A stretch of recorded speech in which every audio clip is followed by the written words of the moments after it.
तो एक और आईपीओ बाजार में आ रहा है और इस बार मसालों की दुनिया से।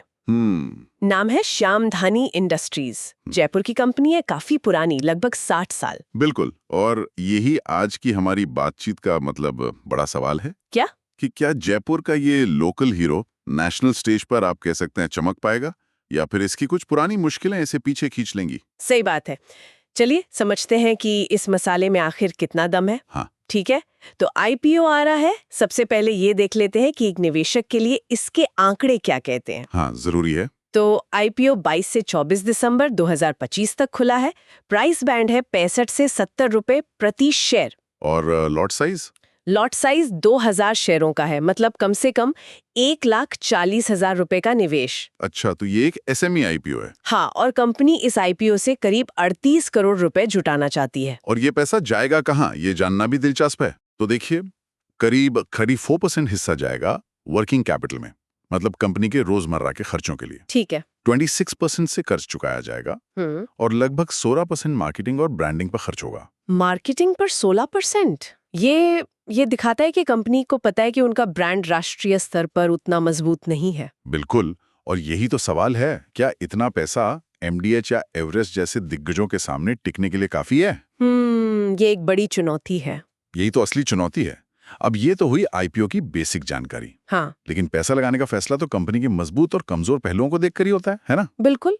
तो कंपनी की ताकत क्या है? जाहिर है प्रमोटर्स 1964 से इस बिजनेस में हैं, तो बहुत अनुभवी हैं। हाँ, अनुभव तो है। उनके पास अपनी मैन्युफैक्चरिंग यूनिट है और करीब 164 तरह के मसालों की एक बड़ी रेंज भी है। अनुभवी तो हैं, लेकिन यहाँ एक सवाल उठता है मेरे मन में। क्या उनका ये जो अनुभव है वो कंपनी को आज के, मतलब आधुनिक डिजिटल बाजार के लिए तैयार कर पाया है? अच्छा पॉइंट है। 1964 से अब तक बिजनेस करने का तरीका बहुत बदल गया है।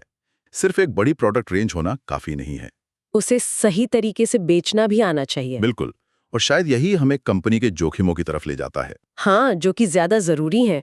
तो क्या है वो बड़ी चिंताएं? यहाँ कुछ बातें हैं जो एक साथ मिलकर एक कहानी बताती हैं। पहली, कंपनी कच्चे माल के लिए कुछ ही सप्लायर्स पर बहुत ज्यादा निर्भर है। मतलब सप्लाई चेन का रिस्क। हाँ, अगर उन सप्लायर्स के साथ कोई भी गड़बड़ होती है तो पूरी सप्लाई चेन रुक सकती है। और दूसरी है कानूनी मुश्किलें। कंपनी पर ट्रेडमार्क विवाद से लेकर कुछ दूसरे मामले चल रहे हैं। इतना ही नहीं, अतीत में एफएसएसएआई ने क्वालिटी को लेकर जुर्माना भी लगाया है, जो किसी भी फूड कंपनी की साख के लिए अच्छा नहीं है। ये तो काफी गंभीर बात है। और तीसरा और सबसे अहम जोखिम है कंपनी की आर्थिक सेहत। एक मिनट, आर्थिक सेहत से क्या मतलब? एक कंपनी जो 60 साल से बाजार में है, उसकी बैलेंस शीट तो मजबूत होनी चाहिए। होनी तो चाहिए, लेकिन असल में हाल के सालों में कंपनी का कैश फ्लो नेगेटिव रहा है। क्या? हाँ, मतलब कंपनी के पास बिजनेस चलाने के लिए हाथ में उतना कैश नहीं आ रहा है जितना जा रहा है। ये तो एक नए स्टार्टअप जैसी निशानी है, ना कि एक स्थापित कंपनी की। सही पकड़ा आपने। ये तो वाकई चौंकाने वाली बात है।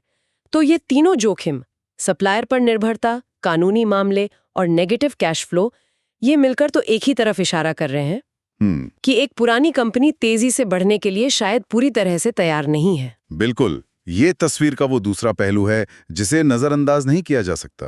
तो इन सब का निचोड़ क्या निकाले? देखिए, हमारे सामने एक स्थापित मसाला ब्रांड है जिसके पास अनुभव है और एक बड़ी प्रोडक्ट लाइन भी है। वो बाजार से पैसा उठाकर अपना कर्ज कम करना और बिजनेस बढ़ाना चाहते हैं, लेकिन साथ ही निर्भरता, कानूनी मामले और एक कमजोर कैश फ्लो जैसे गंभीर सवाल भी हैं। तो ये दिखाता है कि कंपनी की नींव में कुछ दरारें हैं। हाँ, जिन्हें भरने की जरूरत है।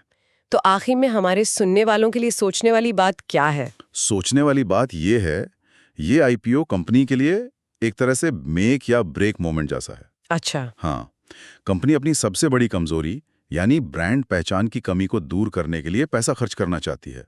लेकिन सवाल ये है कि क्या एक मजबूत ब्रांड सिर्फ मार्केटिंग से बनता है, या उसके लिए पहले प्रोडक्ट की क्वालिटी और कंपनी की आर्थिक स्थिरता को मजबूत करना ज्यादा जरूरी है?